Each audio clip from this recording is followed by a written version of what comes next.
Yung nakaupo yung nakaupo maminamahal sa luklukan, sabi ng Biblia, siya po ang hari ng kalulatian. Siya po ang Diyos na makapangyarihan. Yes. Nasabi dito maminamahal ang 24 na matatanda ay nagpapatira pa sa harapan niyaong nakaupo sa luklukan at nagsisamba doon sa nabubuhay magpakailanman.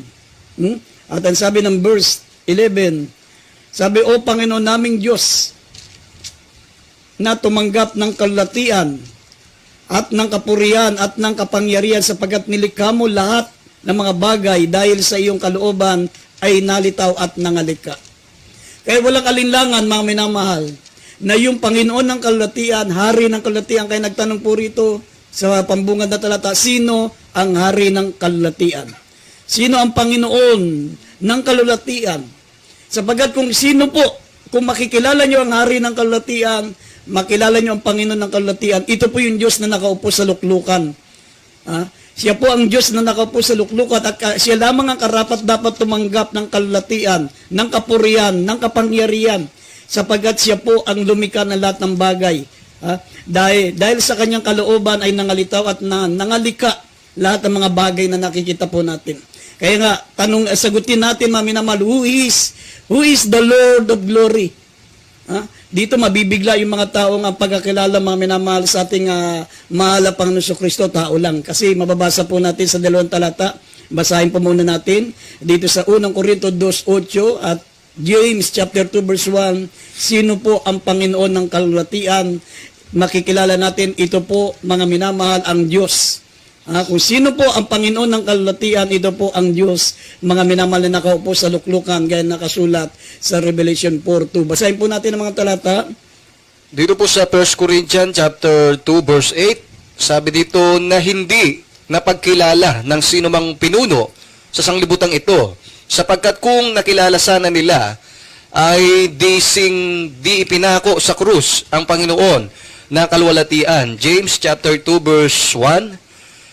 Dito po sa Santiago, Kapitulo 2, talatang 1, mga kapatid ko, yayamang mayroong kayong pananampalataya ng ating Panginoong Jesucristo na Panginoon na kalwalatian ay huwag magtatangi sa mga tao. Amen. Amen. Mga minamahal, dito po binanggit po kung sino po ang Panginoon ng kalwalatian. Sino yung hari ng kalwalatian na ito ang Diyos na makapangyarihan sa lahat. Na siya po ang nakaupo sa luklukan, na siya po ang lumikha ng lahat ng bagay. Sabi ng banal na kasulatan, mga minamahal, 1 Corinthians chapter 2 verse 8, ang Panginoon ng kalulatian, ito po'y napako sa krus. Napako sa krus. Sabi rito, hindi napagkilala ng sinumang pinuno sa sanlibutan ito, sapagkat kung nakilala sana nila, ay hindi sana nila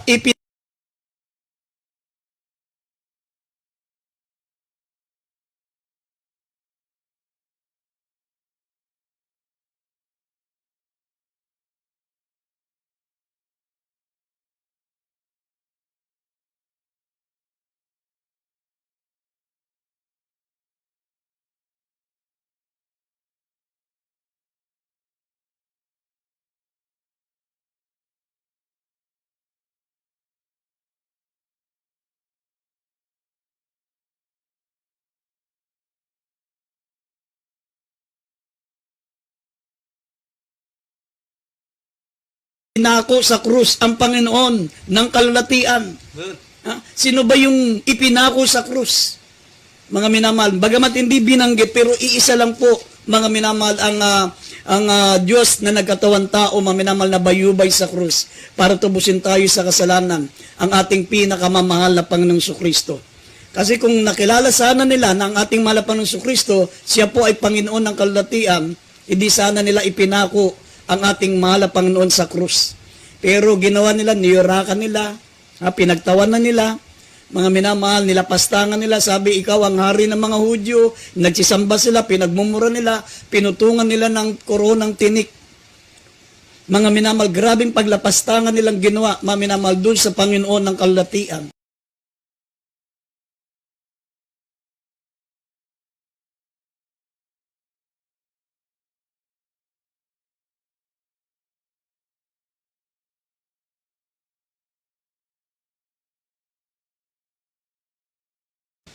Na kung hindi sana nila, mga minamahal, sabi kong nakilala sana nila ang Panginoon ng kalulatian, hindi sana nila ipinako sa krus.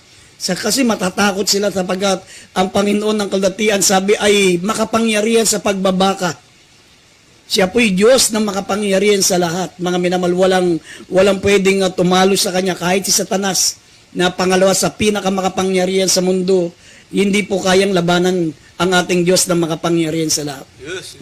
At binanggit sa James chapter 2 verse 1, sino po, mga minamahal, ano ang pangalan ng Panginoon ng kalulatian? Kaya nga, pag nakilala natin ang Panginoon ng kalulatian, makikilala natin sino ang Diyos na nakaupo sa luklukan. Sabi mga kapatid ko, yayamang mayroon kayong pananampalataya sa ating Panginoong Jesucristo na Panginoon ng kalulatian. Ang ating mahal na Panginoong Jesucristo, siya pala ang Panginoon ng kalulatian. Siya pala yung Panginoon na ipinako sa krus. Na kung nakilala sana siya ng sanlibutan, ng pinuno ng sanlibutan, hindi sana nila ipinako sa krus.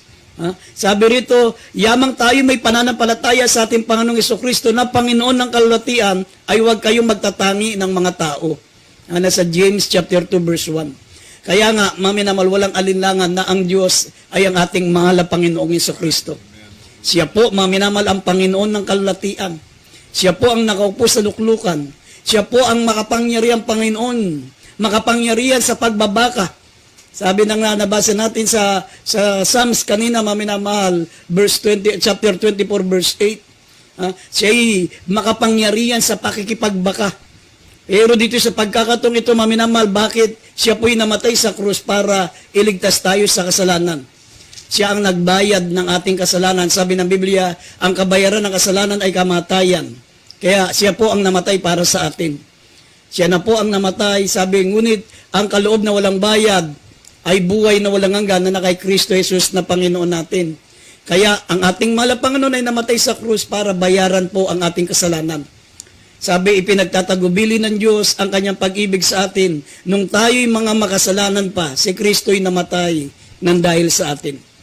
Mga minamahal, siya po ang naging substitute.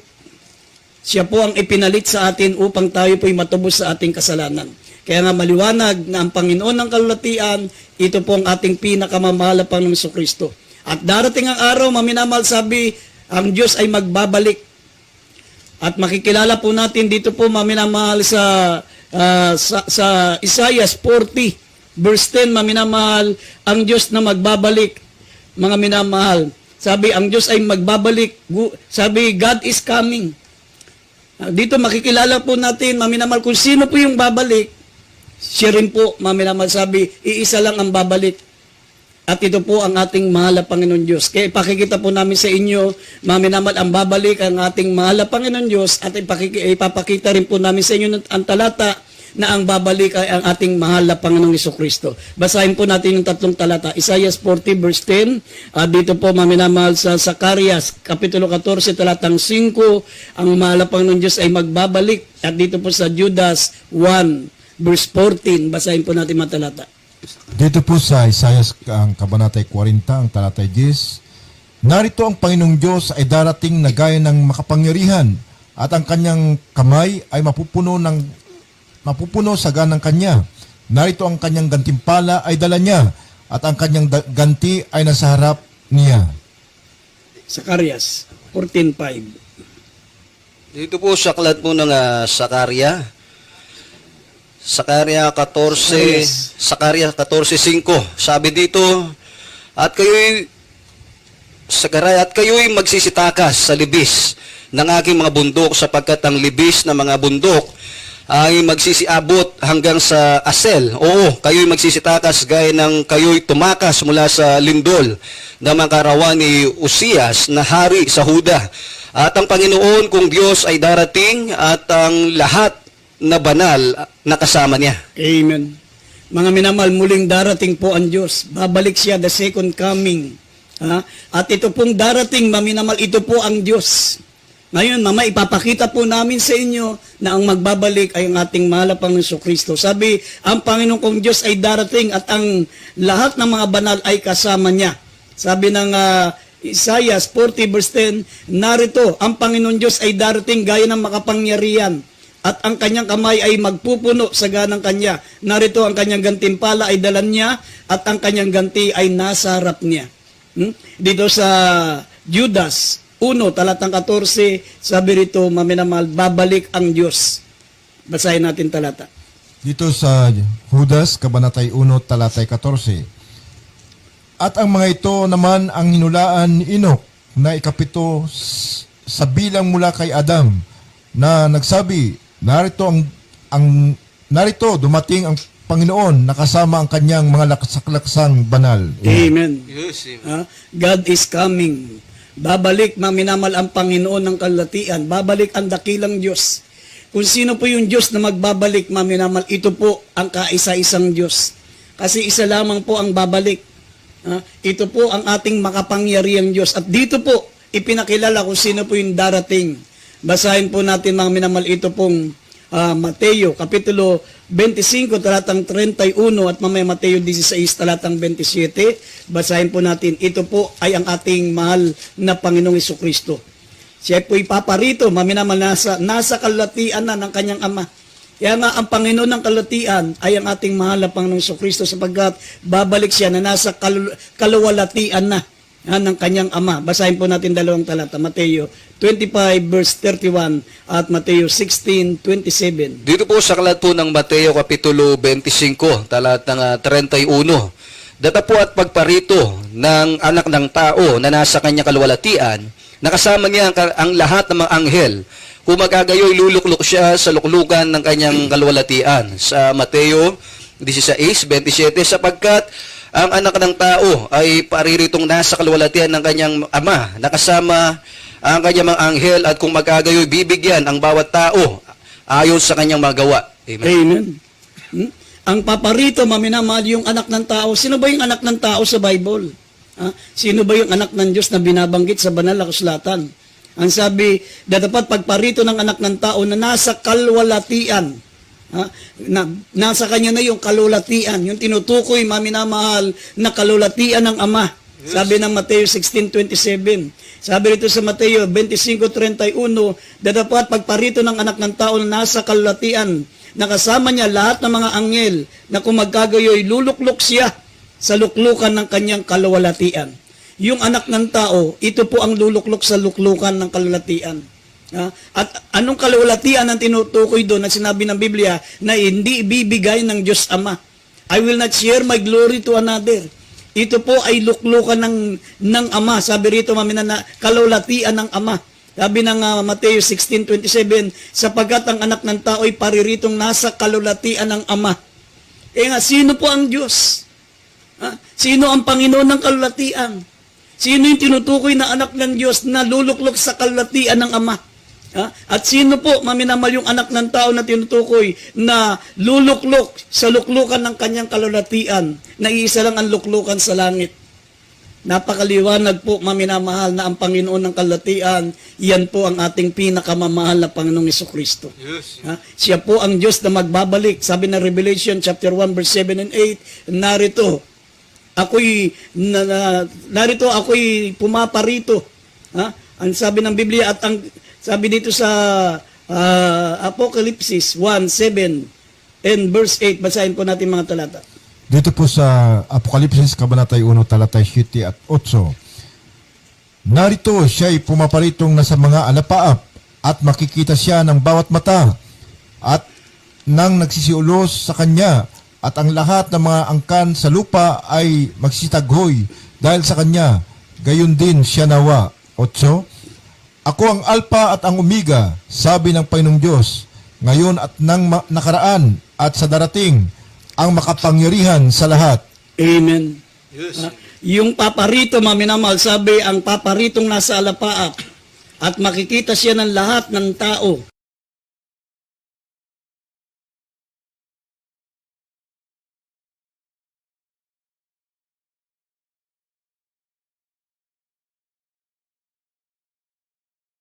Lahat ng mga mata makikita siya. Pati yung nagsiulos sa kanyang tagiliran. Yung napako sa krus, maminamal, yung pala yung Panginoon ng kalatian. Siya pala, maminamal, yung babalik, ang Diyos na babalik. Sabi, ako'y narito, siya'y pumaparitong nasa alapaap, at makikita siya ng bawat mata. At nang nagsiulos sa kanya, at lahat ng angkan sa lupa ay magsisitagoy dahil sa kanya, gayon din siya nawa. Ako ang Alpha at ang Omega, sabi ng Panginoon Diyos, ngayon at nang nakaraan, sa darating ang makapangyarihan sa lahat. Yung darating, mga minamahal, sabi ng Biblia, ito po yung inulo sa tagiliran. Ito po yung sinabi ng Biblia na kung di sana nila, kung nakilala sana nila ang Panginoon ng kalulatian, di sana hindi nila ipinako sa krus. Ito po yung magbabalik, mga minamahal. At sabi, makikita siya ng lahat ng mga mata, pati yung mga nagsiulo sa kanyang tagiliran nung siya po'y napako sa krus. Kaya maliwanag na ang Diyos ay ang ating mahal na Panginoong Kristo. Bakit namatay? Bakit mga minamahal pinahintulot ng makapangyarihan Diyos na hindi siya gumanti, mga minamahal, sa mga taong pumatay sa Kanya, nagkalipusta sa Kanya, kundi habang siya nakapako sa krus, sinabi niya, Ama ko, patawarin mo sila. Hindi nila nalalaman ang kanilang ginagawa. Kasi hindi nila kilala ang ating mahal na Panginoon, hindi nila alam ang kanilang ginagawa.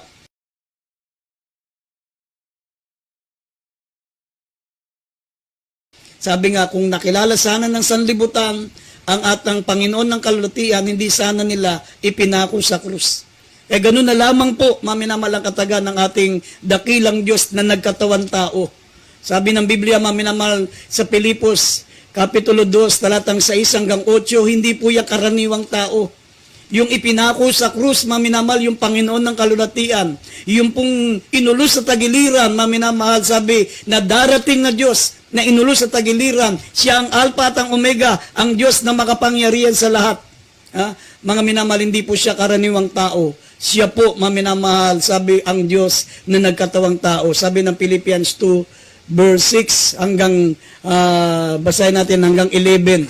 Maminamahal, hanggang 11. Dito po sa Pilipos, Kapitulo 2, talatang 6 hanggang 11, na siya, bagamat nasaan yung Diyos, ay hindi niya,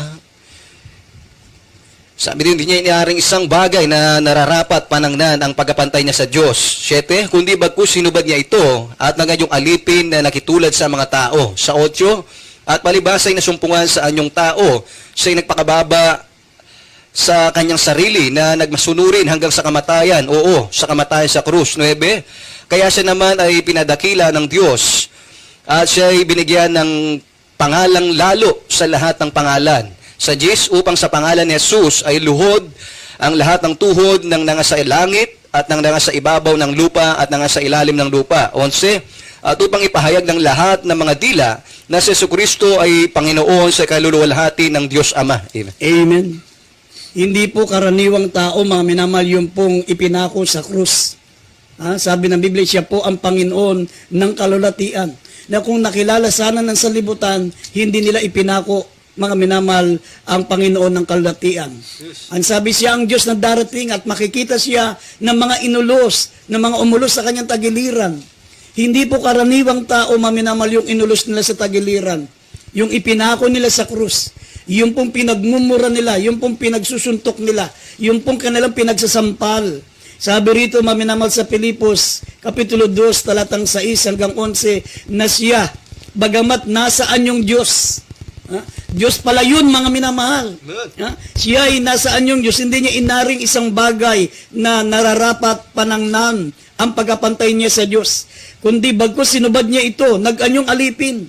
Nakitulad sa mga tao at palibas ay nasumpungan sa anyong tao, siya'y nagpakababa sa kanyang sarili at nagmasunurin hanggang sa kamatayan, hanggang kamatayan sa krus.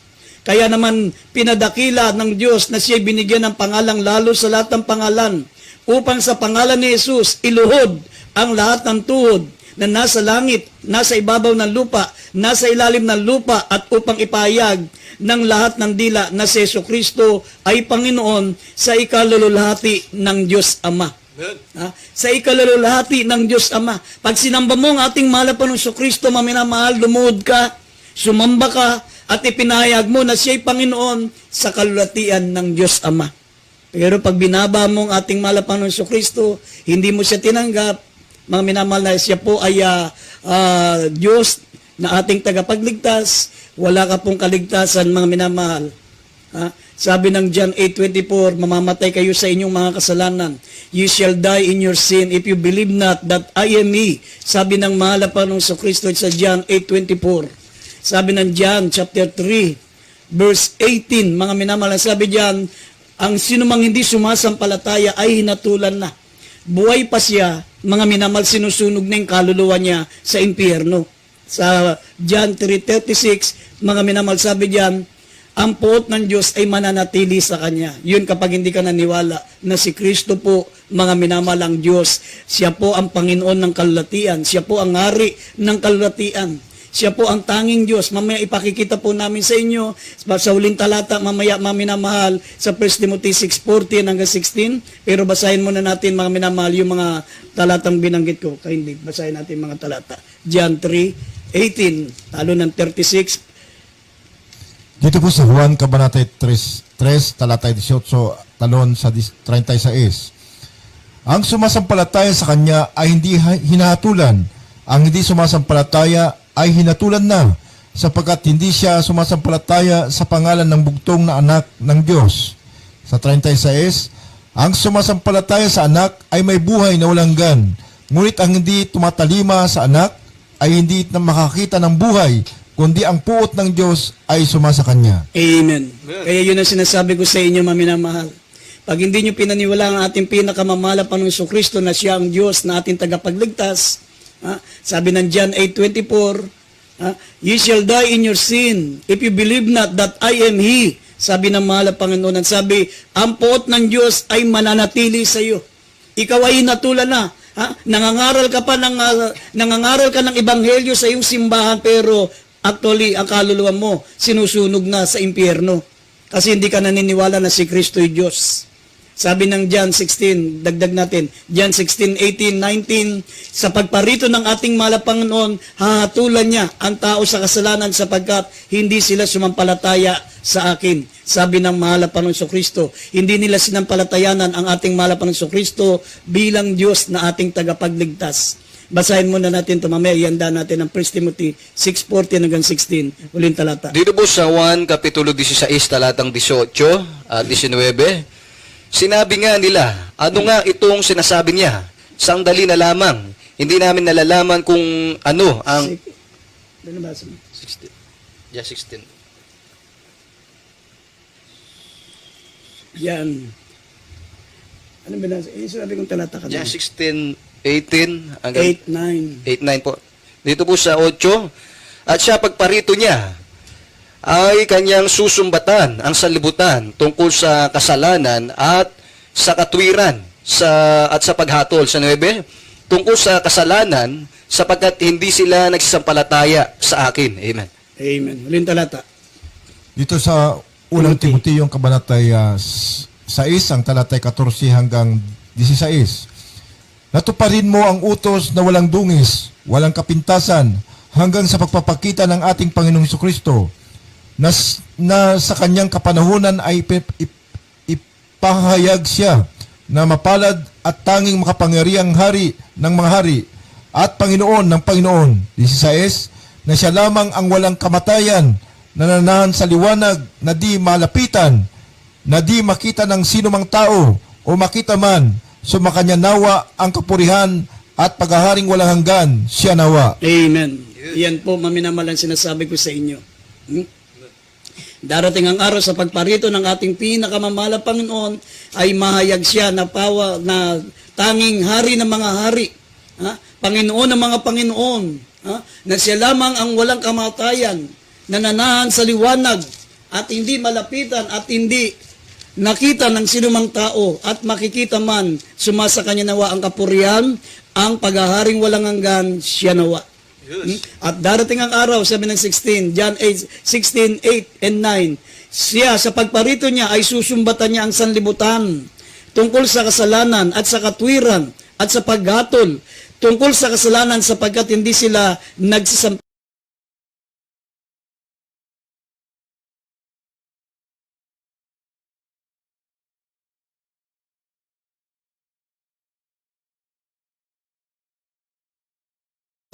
sa akin. Yan po yung mga taong nagtuturo na si Kristo'y tao lang. mga minamahal, sayang. Sayang ang inyong pagiging deboto, ang inyong pagiging sincero, ang pagiging aktibo. Kaya nga sabi ko nga sa inyo, hindi nyo na kinakailangan pumatay, magnakaw, gumawa ng karumal-dumal na krimen para mapunta sa dagat-dagatang apoy. Mga minamahal, hindi mo lamang paniwalaan na si Kristo ay Diyos, mapupunta ka na sa impyerno at mapupunta ka pa sa dagat-dagatang apoy. Dahil sabi ng Biblia, ang sino mang magmakaya sa akin at hindi kumilala sa akin sa harapan ng tao, ay hindi ko rin kikilalanin sa harapan ng aking mga anghel. Kaya nga hindi ang bawat tumatawag Panginoon ay papasok sa karan ng langit, kundi yaon gumagawa ng kalooban ng ating Ama sa langit, yung sumasampalataya sa ating mahal na Panginoong Kristo. Kaya sa gabing ito, mga minamahal, buksan niyo po ang inyong mga puso. Sabi ng John chapter 1 verse 12, ang sino man tumanggap sa kanya ay binibigyan niya ng karapatan. Tawaging anak ng Diyos sa makatuwid ay ang sumampalataya sa kanyang banal na pangalan. Yung naniniwala lamang na si Kristo ang Diyos, sila lamang po ang binibigyan ng karapatan tawaging mga tunay na anak ng Diyos. Sorry na lang sa inyo na hindi naniniwala na si Kristo ay Diyos. Naniniwala kayo na tao si Kristo, propeta lang ang mahal na Panginoon Kristo, wala kayong karapatang maging anak ng Diyos. At kung hindi ka anak ng Diyos, hindi ka tagapagmana ng buhay na walang hanggan. Kaya buksan niyo po yung mga puso, mga minamahal,